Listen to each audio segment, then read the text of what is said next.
আচ্ছা বলেন তো হাজব্যান্ডের সাথে মাসে কতবার ফিজিক্যাল সম্পর্ক হওয়া স্বাভাবিক? আমি বিয়ের ৯ মাসের মাথায় প্রেগনেন্ট হই। এই ৯ মাস সবকিছু স্বাভাবিকই ছিল, তারপর প্রেগনেন্ট অবস্থায় যা হয় সাবধানে থাকতে হয়, সে এতই সাবধান যে বাচ্চা হওয়া পর্যন্ত সে শারীরিক সম্পর্ক করেনি।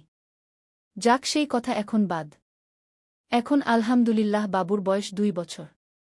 এখন প্রতিরাতে একসাথে থাকি, অথচ সে সারাক্ষণ ফোনে ভিডিও দেখে, খবর শোনে, নাটক দেখে তারপর ঘুমায়। আর মন চাইলে ৭ দিন ১০ দিন পর কাছে আসে। এটা কি স্বাভাবিক? আমার অনেক ইচ্ছা হয় কিন্তু বলতে পারি না, লজ্জা লাগে।